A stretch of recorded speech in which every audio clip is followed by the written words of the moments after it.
Greyman! Greyman! Greyman! Greyman! Greyman! Greyman! Greyman! Holy YouTube video, Greyman! Greymaniacs gather once again for a look through some comics from my box ZZ. Double Z. This is the last of my long boxes. We got The Phantom Stranger. Yeah. Silver Age Phantom Stranger. Maybe one day I'll be rich and afford some older ones. I think there's some Golden Age ones, aren't there? There's a series before this one anyway, I'm sure. But this is from the Silver Age. Follow me, for I am the Phantom Stranger, #1. And there's some really lovely colours in this run. Great trade dress as well. Big, bold trade dress. Beautiful box. Lovely, interesting, mysterious goings on the cover. There looks like a molten metal hand coming out to grab him. A lava hand or something. And gosh knows what's going on there. Is it a jade idol, or is it some kind of spectre that's been summoned? Who knows? Right, and #2. Another box cover. Some kind of totem pole coming to life. Coming to get them. Coming to get them. Coming to get them.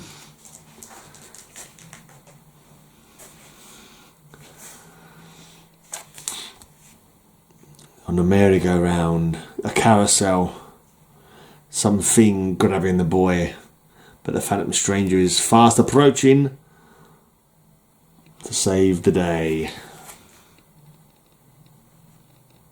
Looks like his horse has come to life. The way he's gripping the reins, he's actually got reins in his hand rather than just like a handle. This was the villain, one recurring villain that came in Phantom Stranger. I can't remember what her name was now. Tana? Maybe, I can't remember now. Forgot what her blinking name is. Wasn't like a super memorable name, obviously. But, yeah. A beautiful but deadly witch of some sort. And there was a little cast of supporting characters at some point, because I bought these. I didn't buy these in order, and I was reading them as I bought them, so I'm kind of a bit disjointed with my reading of them. But there was like a free hippie 60s teens, and with crazy names and silly manner of talking as they always depicted them in the 60s. I can't remember the names right now. Maybe one I might become Gorgeous George or something. I can't remember. But anyway, they were recurring characters as well at some point. Also, Dr. 13. I do like Dr. 13.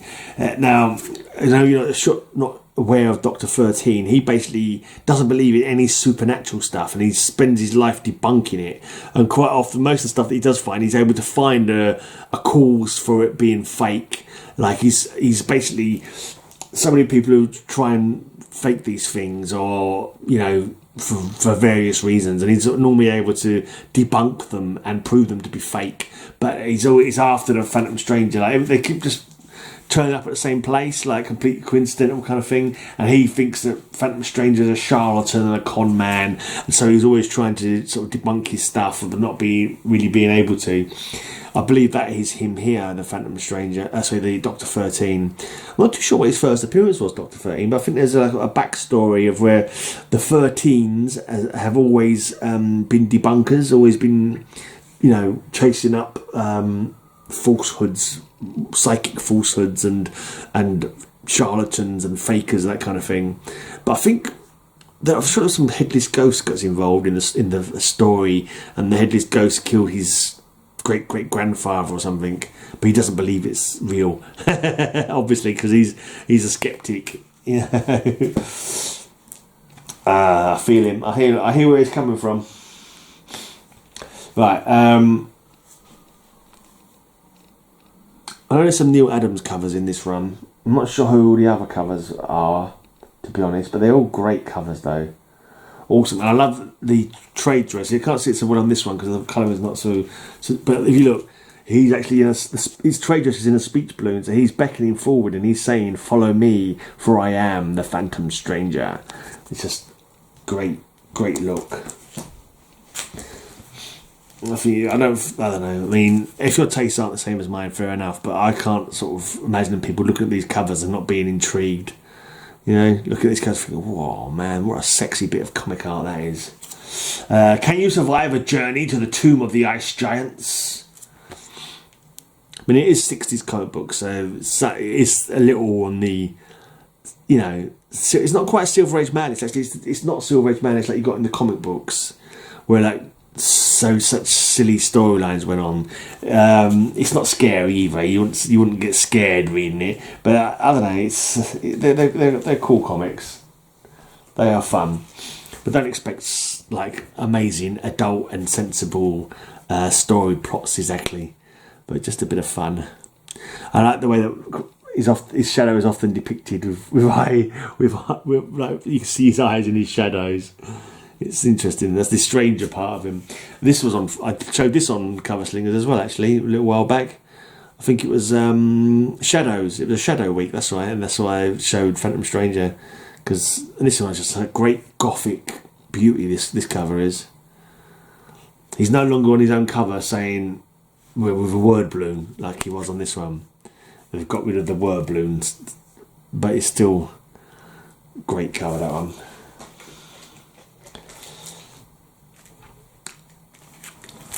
Also interesting, he's got DC Phantom Stranger, like he's got his own logo rather than DC Bullet. He's got, it's weird that, isn't it?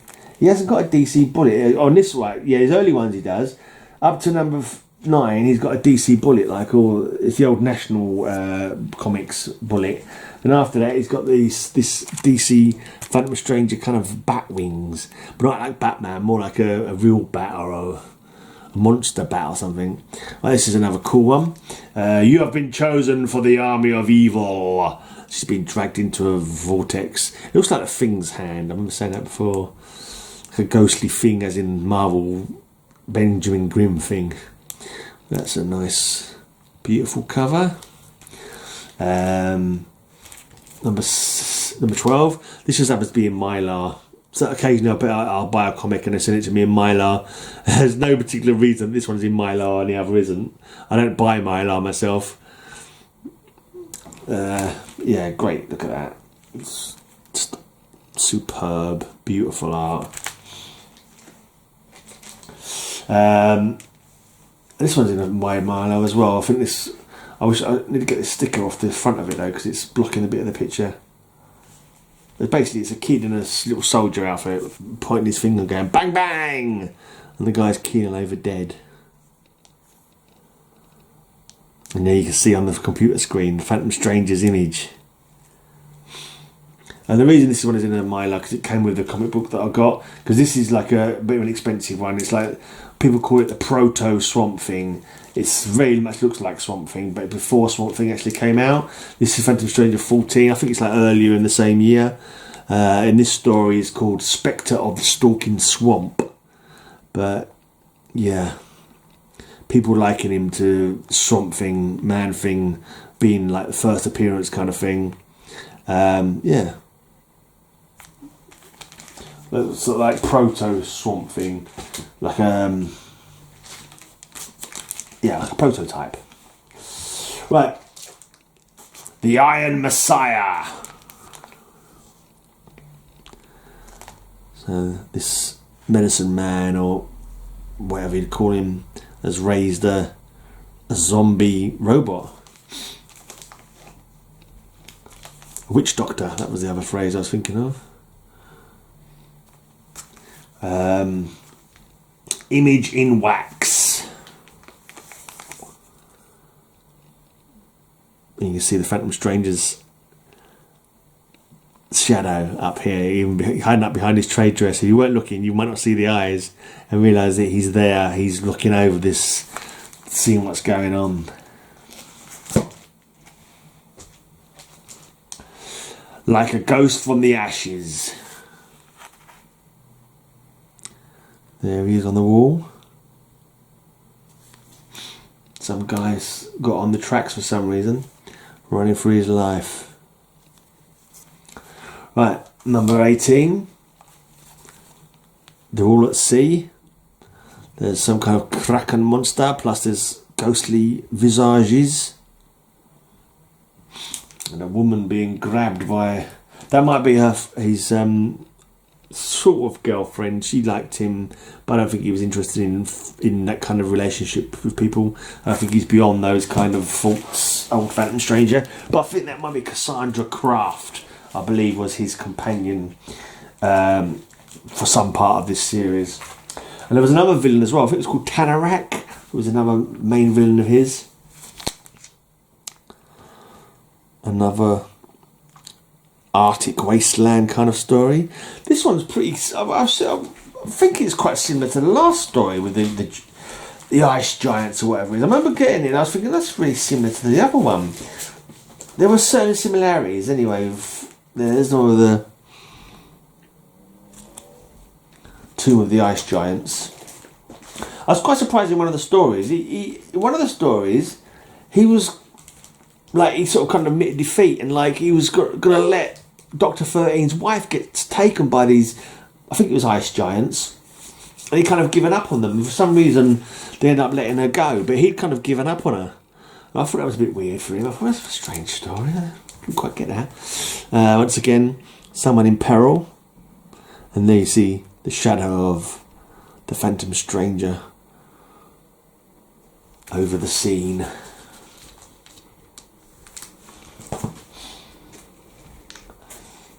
Some are being executed. And obviously the observers. It's unusual actually for the Phantom Stranger to be in full body, where there's a shadow there that's not him. Normally it's his shadow that you see on these books. But it's a shadow of an execution instead.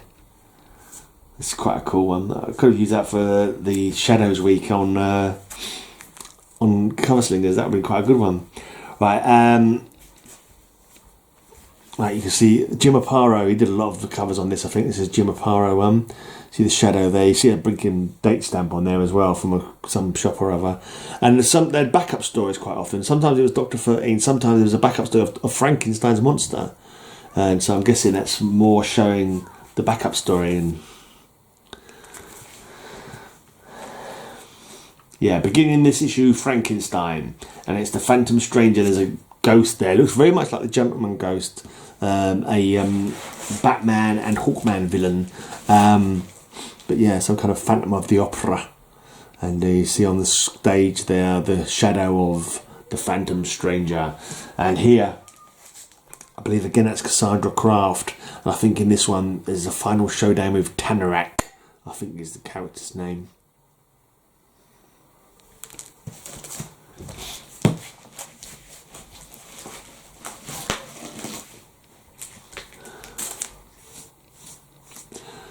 Also in this issue, the spawn of Frankenstein.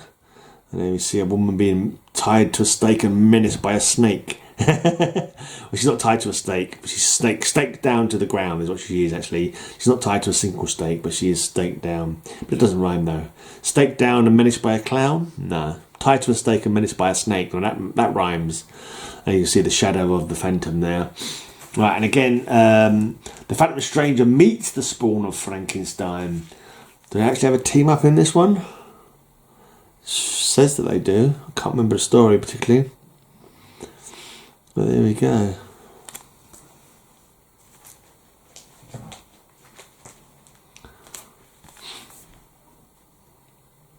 Interesting.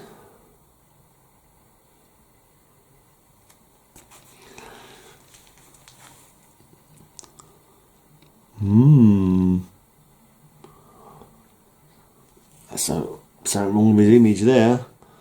The mirror's not lying to him, then he's got a very messed up face.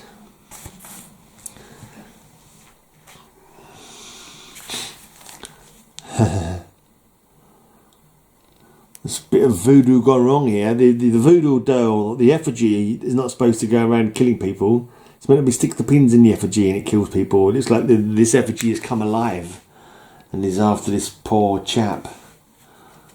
Nasty, with pins. Ow. Oh, sorry, with a pin actually. Ouch. Imagine being stabbed to death with a pin. That'd take a long while, wouldn't it? Not the way you want to go. Some weird Pied Piper, demonic Pied Piper, and the kids are all following the tune. To their doom, I suspect. Ooh, scary. Ah, yeah. Another backstory, I forgot about this. The Black Orchid appears in the back issues on Fan as well. She's really cool when she first comes out, Black Orchid. I really enjoyed her appearances. Follow me into weird worlds, for I am the Phantom Stranger. This is the period we've got a big bold trade dress and you've got a DC bullet, plus you've got like a price bullet on the other corner. They're quite cool looking colours as well, actually. Actually, that's like a bullet. That's like a bullet hole. If you think of it, it's like a bullet's come through it. Yeah, Black Orchid also in this issue. There's a woman shining a torch on the grave in front of her, and the Phantom Stranger's shadow is cast upon it. Right, teams up with the Dead Man in this issue. Dead Man's Bluff.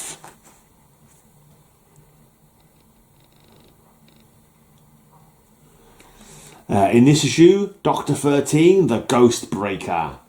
Yeah, I forgot that was his nickname. He's not a nickname. Yeah, nickname. What do you call that? His little additional bit that they put onto his name, the Ghost Breaker.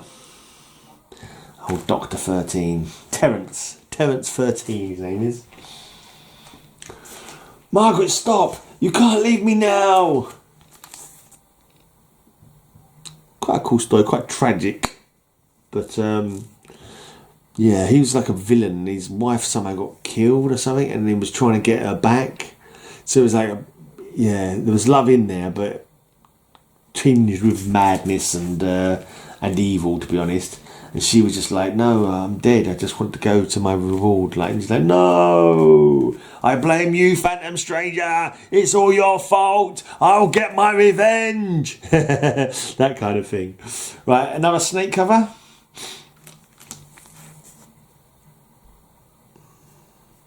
Interesting.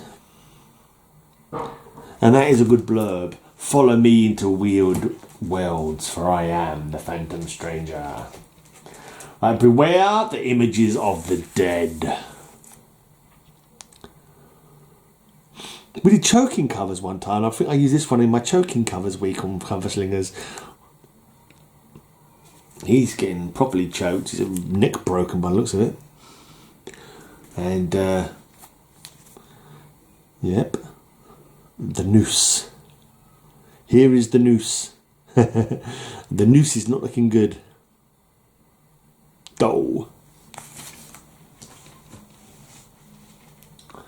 Phantom Stranger, we battle for the soul of this dead man. Magic shenanigans going on here. I can't save them. I'm only a ghost. There's Cassandra Craft. Pretty sure that's her name anyway. Quite a lot of dead man appearances in this Phantom Stranger run. And this is the last comic of this run, number 41. And there we go. Dead man once again. Apparently this is in 6.5, this cover. So I got it from my comic shop, and that's what it says on the back. Now, this is already a long video, to which I'm not going to apologise, because you can just stop the video. Don't watch it if you don't want to watch it. If you want to watch it, I've got 3 more series of Phantom Strangers to go. This next one is only a 4-parter. This is from 1987. Kupperberg, Mignola and Russell. The Heart of a Stranger. The Phantom Stranger. The second part. The Soul of the Man.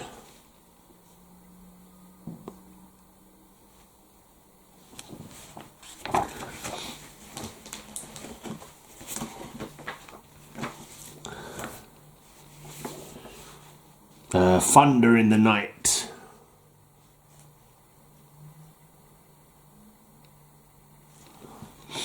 And here we have A World Full of Voices. And we've got Eclipso. You can see why they will be enemies. Eclipso on the dark side of the DC supernatural universe. And Phantom Stranger, I think sometimes they say he's supposed to be neutral, but he does play the good side. But I think that there's supposed to be an idea that he's meant to be neutral. We can't have too much of a hand in things. Right, it's a Vertigo one-part special from 1993. He's lost he's just Phantom Stranger on this one. Got a feeling this one was set in an institution of some sort. It might have been a lunatic asylum. And like a new woman's come to the lunatic asylum and everything's gone haywire. And Phantom Stranger is there to help her out. Right, now we've got the New 52 Phantom Stranger. This is 2012. Starting off with 0. I didn't mind the stories on this actually. I thought the stories were okay on this. Art was decent. Stories were okay. But this one... apparently there was a Phantom Stranger origin comic, and there was what was it called? Secret Origins. It was a whole series of comics telling people's origins, and I don't think up to that point Phantom Stranger's origin had ever been officially said. But in this Secret Origins, there was 4 different possible origins for him, and one of them was the fact that he was Judas Iscariot. He was making up for betraying Jesus by doing tasks for God. Yeah, and that was what was used as the basis for these stories. He was the disciple of Jesus who cheated. Betrayed him for 30 pieces of silver. He has a chain, it's like a belt or a necklace made up of the 30 pieces of silver. And every time he does something particularly that God wants him to do to help the side of good, one of the pieces of silver disappears. So it's like, this is what he's doing. This is why he's wandering the world, doing stuff at the behest of the main Judeo-Christian deity, God. I don't know why I said it like that way for, but yeah, here he's being stabbed by the song of the spear of Longinus, and actually I think Dr. 13 appears in this one as well, but he's more of a kind of like he's slightly different character, but he is in this, and I think it's actually him who's stabbing Phantom Stranger because he was made to by some demon or other. It was like, basically, I'm going to kill you unless you stab the Phantom Stranger in the back with the spear. Yeah. At Death's Door with Justice League Dark. There you go. Dead Man, Frankenstein. That's Zatanna. Yeah. Enchantress. And John Constantine there. And I believe they're in Baron Winter's house, which is annoying, because that's Baron Winter's house. And I don't like the fact they've kicked Baron Winter out, because I liked him in Night Shift. If you saw my recent haul video, you see that. Was it no Night Shift? Or what's it called? It's not Night Shift. Night Shift is the team of villains led by the Shroud in Marvel. What was it called? Night Force, I think it is. Yeah, Night Force. The Misery and Pain of Heaven. Yeah, but anyway, these stories are quite cool in this one. I didn't like the fact that they decided that he was Judas Iscariot, because I like the Phantom Stranger. The whole point of the Phantom Stranger is he's a stranger. You know what I mean? I don't think you want to have his origin, decided upon. It kind of cheapens the character. It makes the character less interesting, less enigmatic, less mysterious. Yeah, and the question is in this one as well, but the question is, I don't know if it's supposed to be Vic Sage or what. It seemed like he was more like a supernatural character in this run. So it was all a bit confusing with the new 52, but I didn't let it bother me. I just thinking, well, just read it and I'm not quite sure what the characters are supposed to be now, but I'll just enjoy it for the sake of it anyway. Just go with the flow. And here we've got Zoriel, Swamp Thing, John Constantine. I'm not too sure who the woman is. I think is she like a demonic healer of some sort? Because I think she was healing him at some point. I can't remember.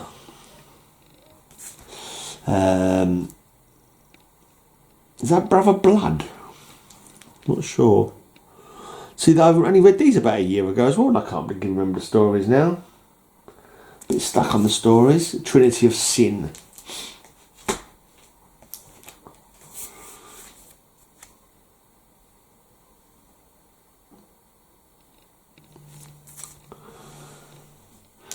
J.M.D. Matisse doing most of the story.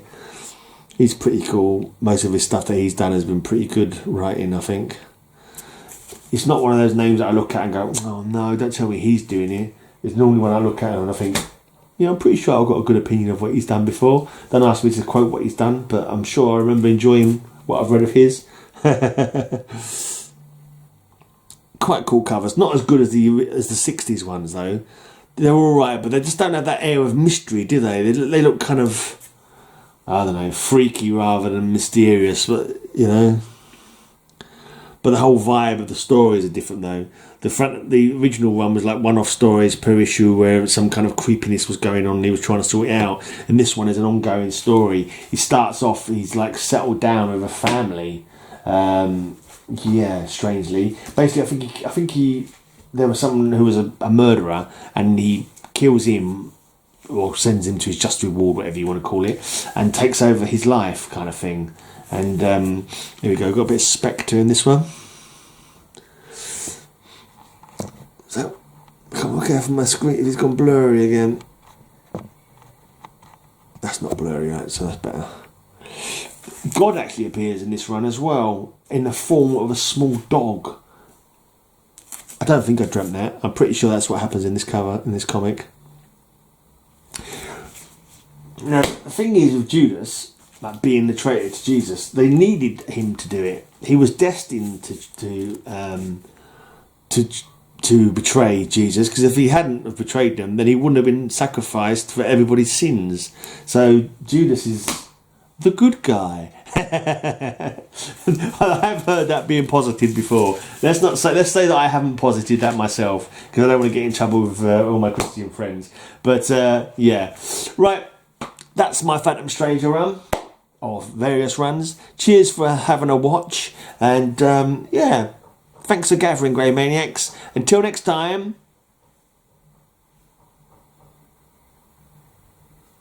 Have a great amazing day, and may all your news be good news. I didn't forget, honest. Have a great amazing day. I'll have a great amazing day. Have a great amazing day. I hope you have a great amazing day.